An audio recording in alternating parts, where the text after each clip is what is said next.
अपनी पिछली demon slayer वाली वीडियो में हमने 4 हाशिराज के लाइफ को अच्छे से जाना था और आज की वीडियो में हम बचे हुए 5 हाशिराज के लाइफ को जानेंगे। नाउ बाय एनी चांस अगर आपसे पिछली वीडियो मिस हो गई है तो भैया उसका लिंक डिस्क्रिप्शन, कमेंट और आई बटन होता है ना, हाँ तीनों में होगा। तो बिना समय गवाए बढ़ते हैं अपने 5वें हाशिरा की तरफ, जो कि है अपने स्टोन हाशिरा ग्योमी हिमेजिमा। ग्योमी को करंट जनरेशन का स्ट्रॉन्गेस्ट हाशिरा माना जाता है और उनकी लाइफ काफी दर्दनाक रही है। ग्योमी की माँ उनको जन्म देते वक्त ही चल बसी और उनके पिता भी कुछ ही दिनों बाद बीमारी की वजह से मारे गए। इसके परिणाम अनुसार ग्योमी का पालन पोषण एक टेंपल में होने लगा और बचपन में ग्योमी को एक ऐसी अजीब सी बीमारी हो गई थी जिसकी वजह से उनके आंखों की रोशनी चली गई। जी हाँ, उनका आंख ऐसे ही व्हाइट नहीं है, वो एक्चुअली में देख नहीं सकते हैं। तो धीरे धीरे ग्योमी बड़े हुए और उस वक्त वो टेंपल में रह रहे 9 बच्चों का ख्याल रखते थे। अब जिस एरिया में ये टेंपल था उस एरिया में डीमंस का बहुत ही ज्यादा प्रकोप था। तो ऐसे में ग्योमी हर रात विस्टेरिया फ्लावर्स को जलाते थे, एक पॉट टाइप में रख देते थे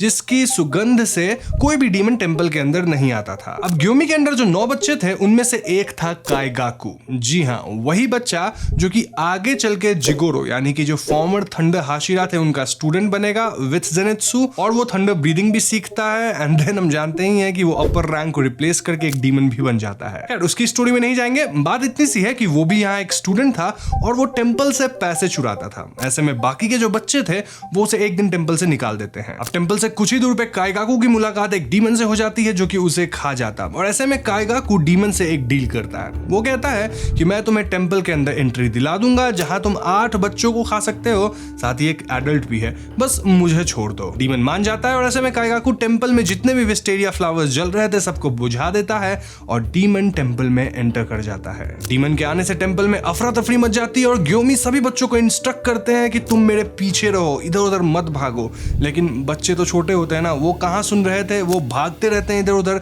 और ऐसे में डीमन सभी बच्चों को खा जाता है। यहाँ बचती है सिर्फ एक बच्ची जिसका नाम था सायो और वो ग्योमी के पीछे थी। अब सायो को बचाने के लिए ग्योमी इस डीमन से लड़ना शुरू करते हैं और यही वो पॉइंट था जब ग्योमी को रियलाइज होता है कि उनके अंदर बहुत ही ज्यादा पावर है। ऐसा कहा जाता है कि ग्योमी रात भर उस डीमन को पंच करते रह गए और सायो को बचा लिए। इसी लड़ाई के दौरान ग्योमी के सर पे जो आप स्कार देखते हो ना, वो आया था और जैसे ही सुबह हुआ ऑब्वियसली डीमन मारा गया। अब डीमन के मरने के बाद गांव वाले भी कुछ लोग यहाँ आए और वो देखते हैं कि भैया यहाँ बच्चे मरे पड़े हैं, ग्योमी खून से लथपथ है और सायो पूरी तरह से ट्रॉमेटाइज थी। अपने ट्रॉमा में सायो कहने लगी कि he is the monster, he killed everyone. Obviously वो ग्योमी को ब्लेम नहीं कर रही थी, लेकिन गांव वालों को ऐसा ही लगा कि भैया ये तो ग्योमी पे पॉइंट कर रही है कि यही सबको मारा है। तो गांव वाले ग्योमी को ही पकड़ लेते हैं और कारागार में डाल देते हैं कि ये किलर है। अब ग्योमी को सजाए मौत मिल भी जाती, लेकिन एन वक्त पे ओबुयाशिकी आते हैं, वो ग्योमी को बचाते हैं क्योंकि उन्हें पता था कि ग्योमी ने बच्चों को नहीं मारा है, ये काम डीमन का है। तो यहाँ से ग्योमी की डीमन स्लेयर वाली ट्रेनिंग शुरू हो जाती है और मैं आपको बता दूं कि केवल 2 महीने के अंदर ग्योमी स्टोन हाशिरा बन गए थे।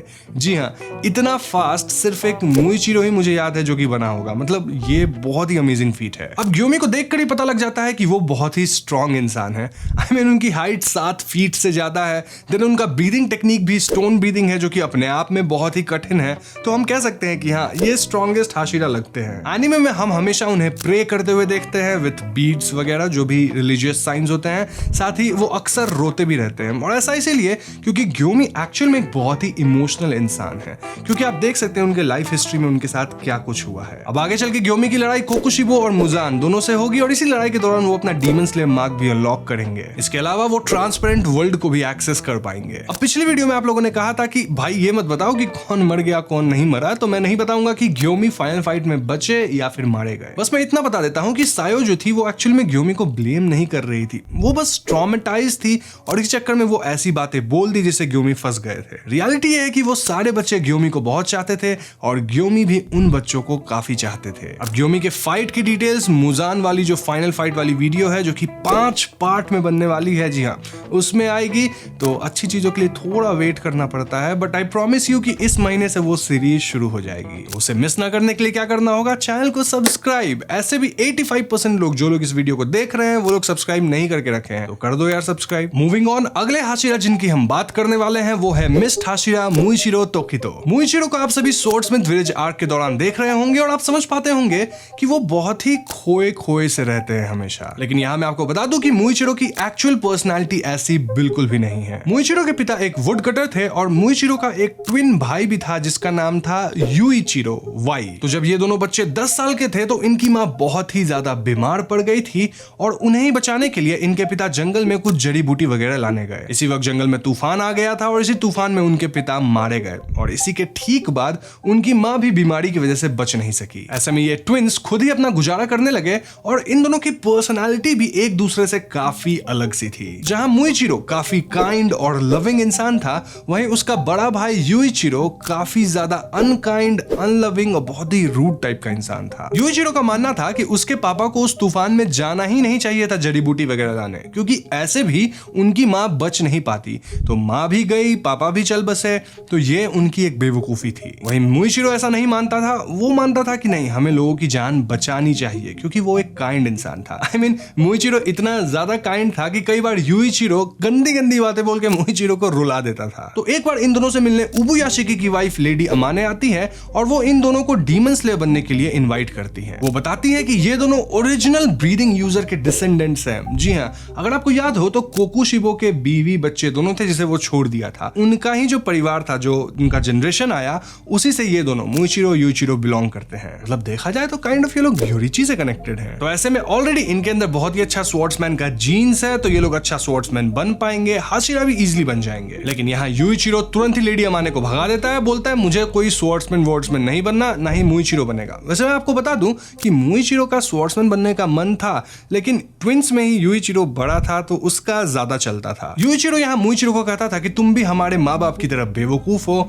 माँ बीमार थी फिर भी काम करती थी, इसी वजह से उनकी बीमारी और बुरी हो गई, साथ ही पापा तूफान में चले गए जड़ी बूटी लाने, इसी वजह से दोनों मारे गए, तुम्हारे भी लक्षण ठीक नहीं है, तुम भी मारे जाओगे। तो इन्हीं सब तीखी बातों के कारण इन दोनों भाइयों की रिलेशनशिप जो थी उसमें थोड़ी बहुत दरारें आ गई थी। वैसे मैं आपको बता दूं कि लेडी अमाने इन लोगों को रिक्रूट करने कई बार आई थी, लेकिन यूइचिरो बार बार उन्हें भगा देता था, मतलब मुइचिरो से मिलने तक नहीं देता था। तो एक गर्मी की रात ये लोग थोड़ा हवा वगैरह अंदर आने के लिए घर का दरवाजा खोल के सोते हैं और उसी रात इनके घर पे एक डीमन अटैक कर देता है। इस अटैक में यूइचिरो का हाथ कट जाता है और ऐसे में मुइचिरो इस डीमन से लड़ना शुरू करता है। मुइचिरो किसी तरह इस डीमन को सुबह तक रोकता है और सनलाइट आने पे ये डीमन मारा जाता है। अब इस पॉइंट पे यूइचिरो मर रहा था और मुइचिरो भी काफी जख्मी हालत में था। मुइचिरो जल्दी से यूइचिरो के पास पहुंचता है और हम देखते हैं कि यूइचिरो प्रे कर रहा था कि भले ही वो मारा जाए लेकिन उसका भाई मुइचिरो बच जाए। दिस शोज कि यूइचिरो कोई बुरा इंसान नहीं था, जस्ट दैट उसके साथ परिस्थितियां ऐसी हो गई थी कि वो कठोर बन गया था। असल में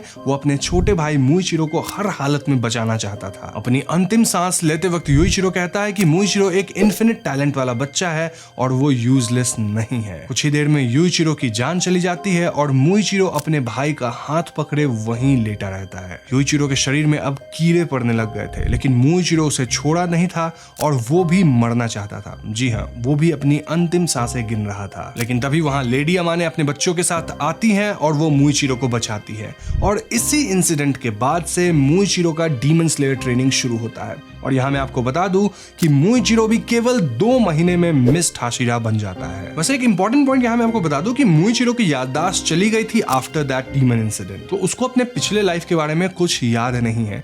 ये ऐसा है काइंड ऑफ कि उसके दिमाग में मिस्ट भर गया है, हेंस मिस्ट ब्रीदिंग। उसे बस अब एक ही चीज समझ में आती है कि डीमन का खात्मा करना है, इंपॉर्टेंट लोगों को बचाना है, और इसलिए आप देखते होंगे कि वो हमेशा खोया खोया रहता है और उसकी पर्सनालिटी अब उसकी तरह नहीं रही बल्कि उसके भाई की तरह काइंड ऑफ हो गई है। अब स्वॉर्ड्समिथ विलेज आर्क के दौरान मुइचिरो अपना डीमन स्लेयर मार्क को अनलॉक करेगा, साथ ही उसे अपना पास्ट भी याद आ जाएगा। मुइचिरो एकमात्र ऐसा हाशिरा बनेगा जिसने अकेले ही एक अपर रैंक को हरा दिया। जी हाँ, ग्योको मरने वाला है। इस इंसिडेंट के बाद मुइचिरो का बिहेवियर भी काफी चेंज हो जाएगा, जहां वो काफी काइंड एंड लविंग हो जाएगा। स्पेशली हम हाशिरा ट्रेनिंग आर्क की बात करें तो वहां तांजीरो इनकी काफी अच्छी बनती है। मतलब मुइचिरो स्माइल वगैरह कर रहा था यार, एक्सपेक्ट कर सकते हो जैसा अभी वो है उसको स्माइल करते हुए। अब मुइचिरो की लड़ाई कोकुशिबो से होगी इन्फिनिटी कासल के अंदर, लेकिन वो मैं नहीं बताऊंगा क्या होगा कैसे क्या होगा, क्योंकि वो फाइनल फाइट वाली वीडियो में सब आएगी। तो हम आगे बढ़ते हैं अपने अगले हाशिरा की ओर, जो कि है स्नेक हाशिरा ओबोनाई इगुरो। ओबोनाई का बचपन बाकी हाशिरा से काफी अलग था। आई मीन यहाँ एक हम जनरल पैटर्न देख पा रहे हैं कि सभी हाशिरास के बचपन में बहुत ही ज्यादा दुख था। तो बचपन से ही ओबोनाई एक सेल में पला बढ़ा था जहां उसे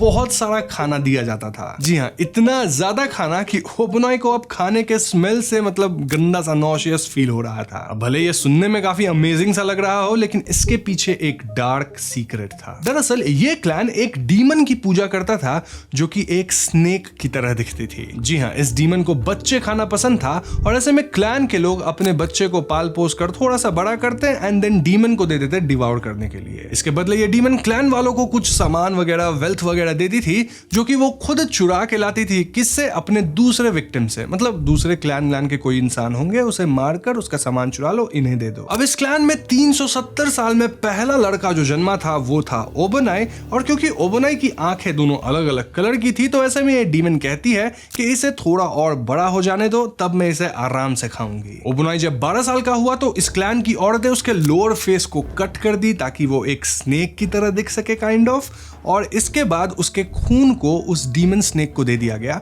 जो कि वो पी ली। ओबोनाई को अब समझ में आ गया था कि अब कुछ ही दिन बचे हैं भैया, मुझे खा लिया जाएगा, और ऐसे में वो एस्केप प्लान करने लगा अपने सेल से। इसके लिए वो एक हेयर पिन बड़ा सा होता है ना चाइनीज एंड जापानीज कल्चर में, वो लेके आता है और सेल को खोलने की कोशिश करने लग जाता है। अब क्योंकि उसका लोअर फेस कट कर दिया गया था, इसी वजह से आप देख सकते हैं कि ओबोनाई हमेशा पट्टी बांधे रहता है यहाँ फेस पे, तो वो कोई स्टाइल चॉइस नहीं है, मजबूरी है। अब ओबोनाई सिर्फ एक ही लिविंग बीइंग पे भरोसा करता था, आई मीन इस पे सिर्फ ओबोनाई को ट्रस्ट था, और ये कौन था? एक सांप जो कि इसके सेल में हमेशा चल के आ जाया करता था। इस सांप को ओबोनाई कहता था काबुरामारू। नाउ फाइनली ओबोनाई एक दिन अपने सेल को खोल पाया और यहाँ से वो भाग निकला, लेकिन यहाँ वो स्नेक वाली डीमन ओबोनाई का पीछा करती है। ओबोनाई पक्का मारा जाता, लेकिन उसी समय वहां फ्लेम हाशिरा आते हैं और वो ओबोनाई को बचाते हैं। अब यहाँ ओबोनाई के साथ उसकी एक कजन भी भाग आई थी एंड इन दोनों को लगा कि अब ये लोग फ्री हो गए हैं, सब कुछ अच्छा हो गया है। लेकिन इन्हें पता चलता है कि इस घटना के बाद स्नेक डीमन इतना गुस्सा हो गई थी कि वो पूरे क्लैन को ही मार दी। जी हाँ, क्लैन में 50 औरतें थी,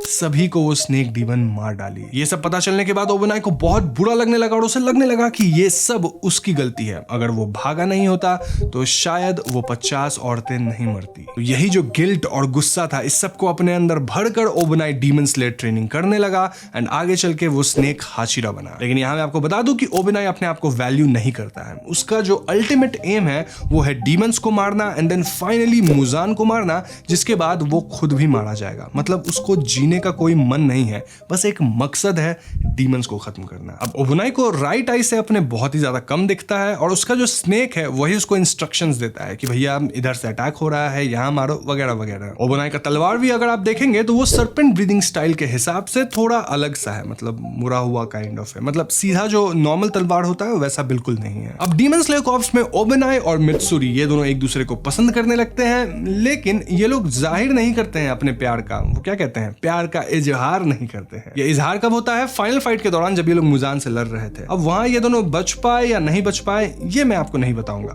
फाइनल फाइट वाली वीडियो। बस यहाँ आप ये जान लो कि ओबोनाई के अंदर कोई ऐसा स्पेशल टैलेंट नहीं है, वो इतने अच्छे हाशिरा हैं सिर्फ अपने शेयर विल और मेहनत के कारण। वो बहुत ही रूथलेस भी हैं, क्योंकि हाशिरा ट्रेनिंग के दौरान आप देख पाओगे कि कैसे वो छोटे मोटे डीमन स्लेयर्स को बांध देते हैं, देन तांजीरो को कहते हैं कि यहाँ स्वॉर्ड चलाना प्रैक्टिस करो, मतलब थोड़ा गलत चला तो कटवट जाएगा डीमन स्लेयर। तो तांजीरो भी आश्चर्य में था। तो ये सारी चीज बताती है कि वो कितना ज्यादा रूथलेस है, कितना ज्यादा विल है उनमें, डिटर्मिनेशन है and all that. No wonder Obanai को कई लोग पसंद करते हैं और काफी स्ट्रांग भी मानते हैं। खैर, हम बढ़ते हैं अपने अगले हाशिरा की ओर। तो हमारी अगली हाशिरा है इंसेक्ट हाशिरा शिनोबु कोचो। शिनोबु का परिवार एक खुशहाल परिवार था।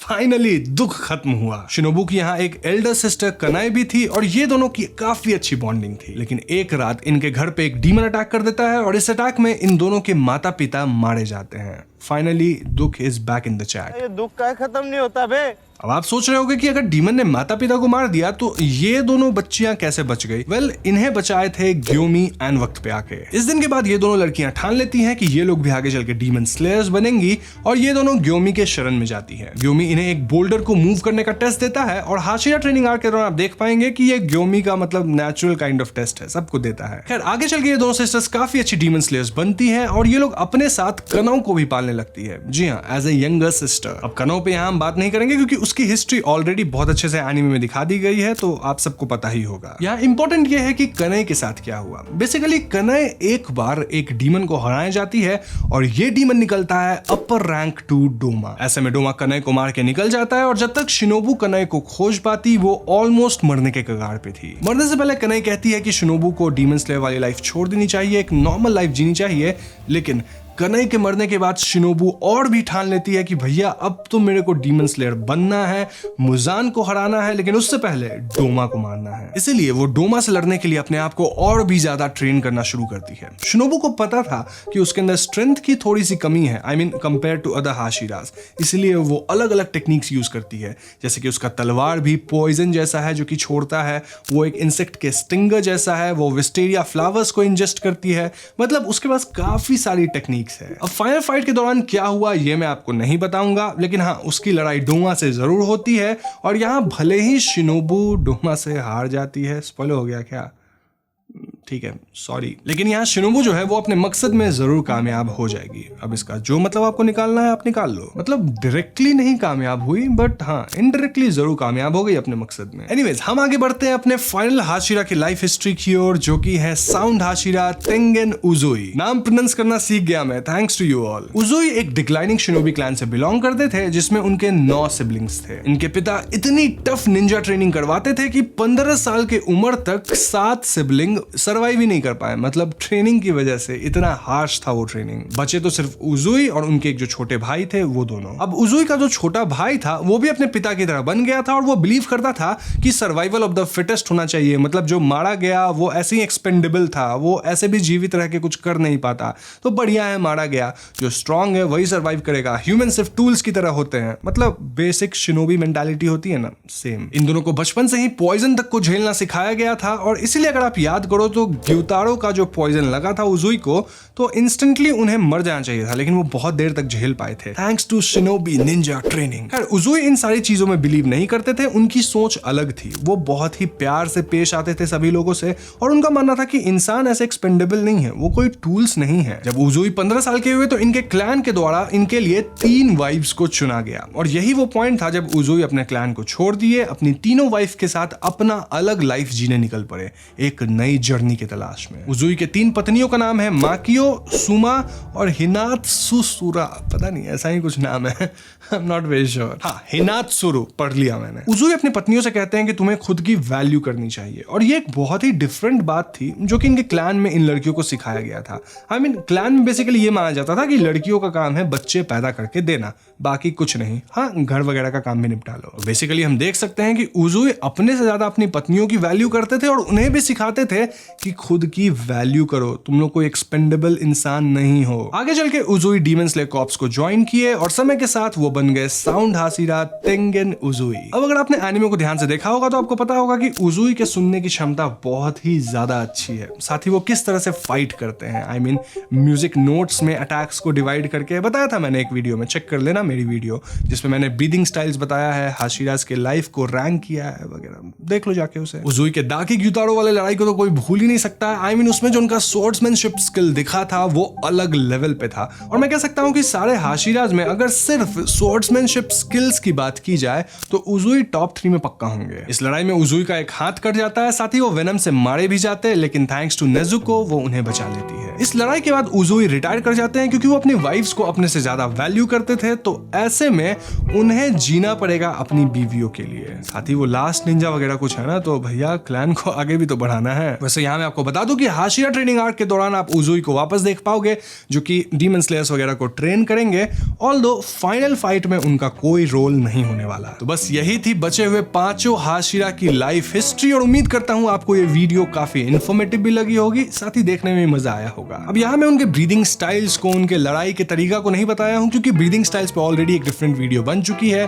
देन फाइटिंग स्टाइल्स की जहां तक बात है, मतलब पावर्स वगैरह की, तो उस पर एक अलग वीडियो आएगी जहां मैं डीमन स्लेयर में काफी कुछ एक्सप्लेन करूंगा। लाइक रेड स्वॉर्ड क्यों होता है, फाइटिंग स्टाइल्स क्या क्या है, किस तरह का टैलेंट लोग पजेस कर सकते हैं, लाइक ट्रांसपेरेंट वर्ल्ड इत्यादि। तो वो सब करेंगे एक्सप्लेन धीरे धीरे किसी और वीडियो में। अब यहाँ मैं उम्मीद कर रहा हूँ कि आपको ये वीडियो पसंद आई होगी। पसंद आई है तो इस वीडियो को लाइक करो, साथ ही अपने 3 दोस्तों के साथ शेयर करो, फिर उन तीनों से लाइक भी करवाओ, उनको बोलो 3 और दोस्तों के साथ शेयर करने।